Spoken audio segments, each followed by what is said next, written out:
En août 1914, l'Allemagne déclare la guerre à la Russie et par le jeu des alliances, toute l'Europe sombre dans ce qui sera la Première Guerre mondiale. En France, la mobilisation générale est décrétée.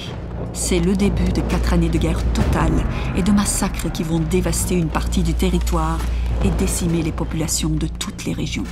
Environ 40 000 Corses ont été mobilisés. Environ 40 000 Corses et 12 000 à peu près. Un peu moins, un peu plus, le nombre n'est pas connu exactement, mais environ 12 000 Corses y ont laissé la vie.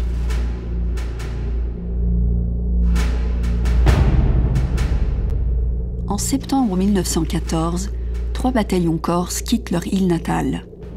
Ces soldats venus de Bastia, d'Ajaccio et de Bonifacio forment le 373e régiment d'infanterie.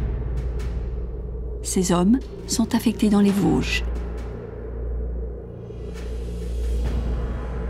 Ils ont pour mission de défendre les positions françaises autour de Raon-l'Étape et de Saint-Dié, au col de la Chaplotte. Les soldats corses ont payé un lourd tribut à cet endroit.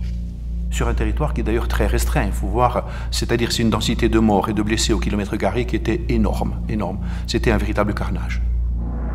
Ils combattront 2 longues années dans cette zone, 2 années d'âpres combats, à la fin desquels les monts alentours, troués par les tranchées et martyrisés par les bombardements, seront presque entièrement rasés.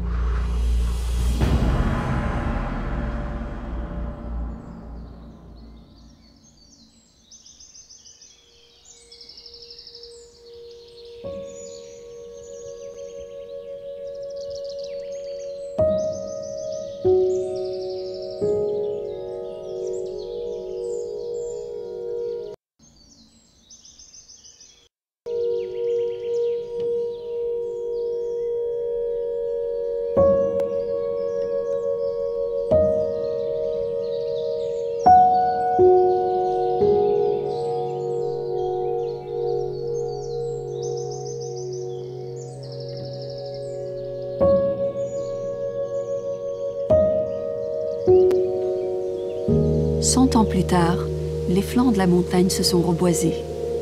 Au milieu des conifères, on distingue nettement des taches plus claires formées par le feuillage des châtaigniers. Pourtant, le châtaignier n'est pas une essence commune de la région vosgienne.